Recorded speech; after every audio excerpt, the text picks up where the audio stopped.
Welcome to a new episode of Football News. Today, we'll discuss the hottest topics. Ronaldo sets an unwanted record in football history. Manchester United's sensational comeback against Manchester City. Updates on Kylian Mbappe regarding the assault case.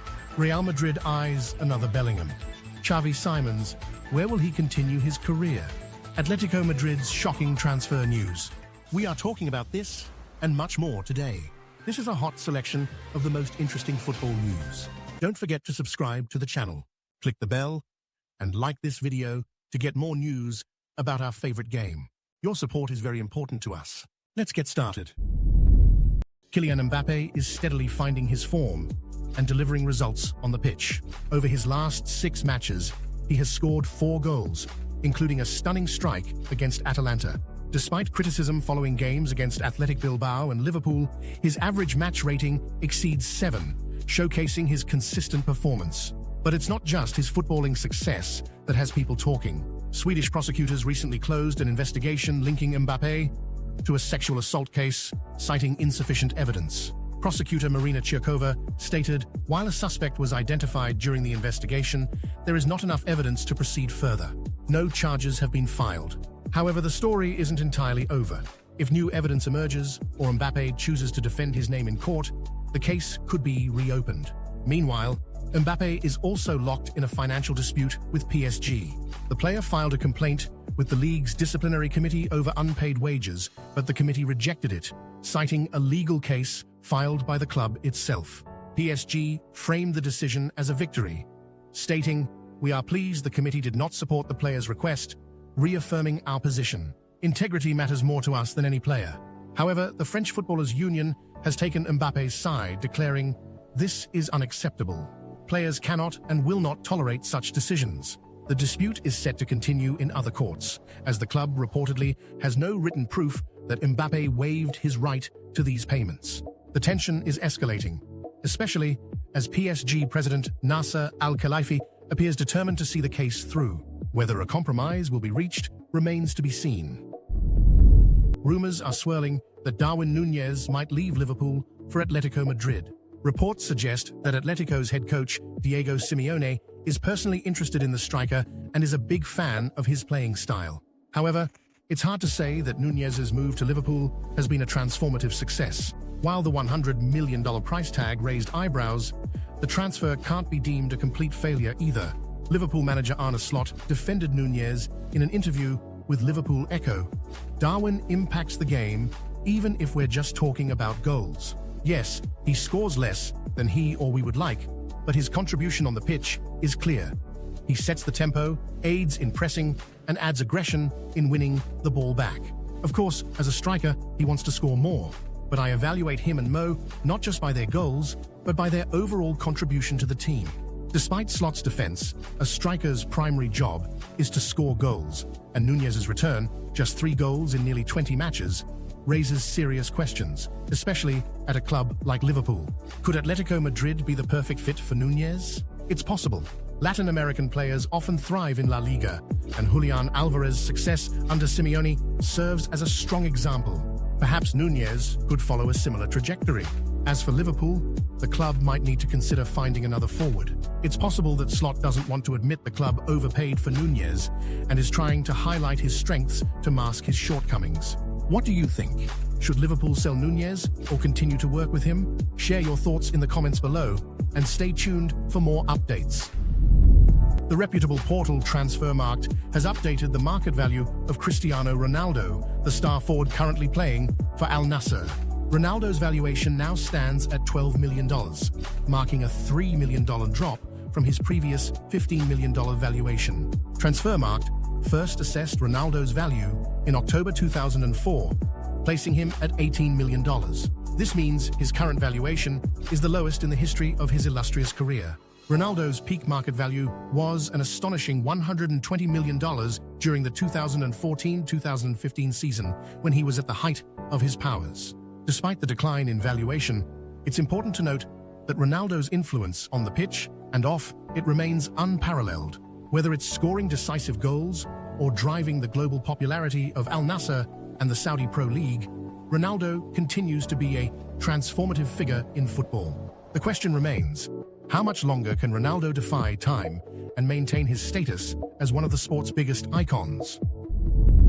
Xavi Simons, currently on loan at RB Leipzig, might stay in Germany permanently. Starting January 1st, Red Bull's new global head of football, Jurgen Klopp, plans to make it a priority to convince Simons to remain with the club. Simons' relationship with PSG has been rocky, to say the least.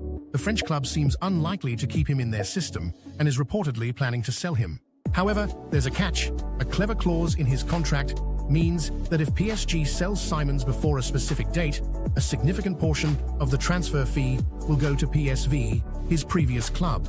To avoid financial losses, PSG has been sending Simons out on loan until this clause expires. By next summer, they'll finally be free to sell him outright. Currently valued at $80 million on Transfermarkt, Simons' price tag could easily exceed $100 million given his ongoing progress. At Leipzig, he's been shining, but the big question remains, does this club align with his ambitions? While Leipzig is a strong force in the Bundesliga, they're not Bayern Munich, and their chances of major success in the Champions League are limited. Simons undoubtedly has higher caliber options. Bayern Munich and Barcelona are rumored to be among the interested clubs. Bayern previously expressed interest, but Simons rejected a loan move, wanting a permanent deal instead. Meanwhile, Barcelona dreams of bringing their academy graduate back, though their financial situation remains a hurdle. Convincing Simons to stay at Leipzig will be a tough challenge, even with Jurgen Klopp's involvement. The player has a clear pathway to joining a bigger club, and that could be the ultimate stumbling block for the German side. Real Madrid is reportedly interested in signing Jude Bellingham, the younger brother of their star midfielder, Jude Bellingham. Currently playing for Sunderland, Jobe has been making significant progress, catching the attention of top European clubs. His rising potential is reflected in his market value, which Transfermarkt now estimates at £12 million, double what it was just a few months ago. But Real Madrid isn't the only club keen on the young talent. Borussia Dortmund, the club where Jude made his name, is also in the race to sign Jobe. However, Real Madrid appears to be the more appealing option for the young Englishman. The prospect of the Bellingham brothers playing together at Real is undoubtedly intriguing. Still, there are doubts about whether Jobe would be able to break into Real Madrid's starting lineup immediately.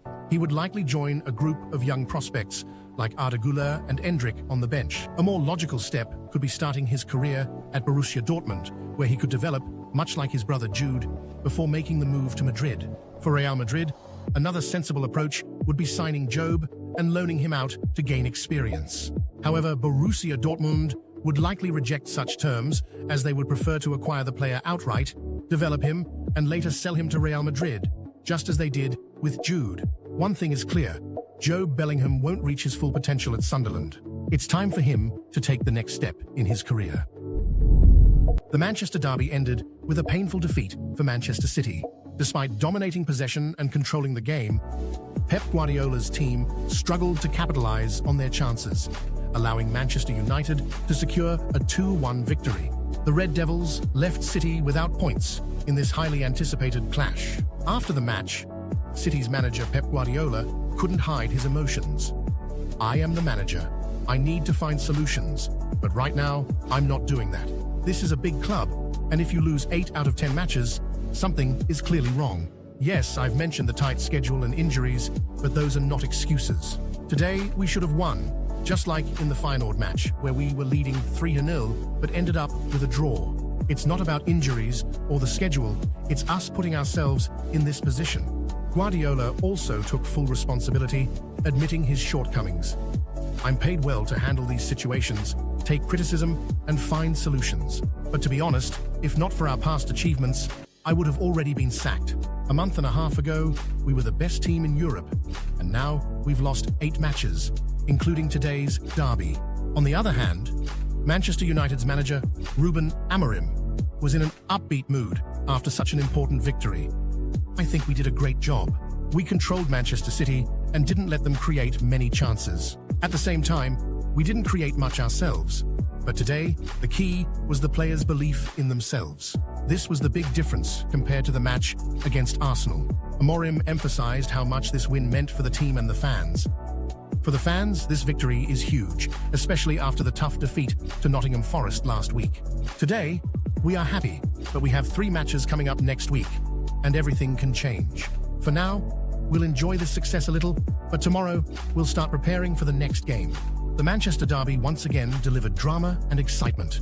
Guardiola faces tremendous pressure to get City back on track, while Amorim celebrates a crucial win that could mark the beginning of United's revival. What do you think? Can Manchester City recover from this slump, or will Manchester United continue their winning streak? Share your thoughts in the comments. That's all for today. Don't forget to subscribe to the channel and like this video. And be sure to watch our previous video. It just appeared before your eyes right now. See you. Good luck to everyone. Goodbye.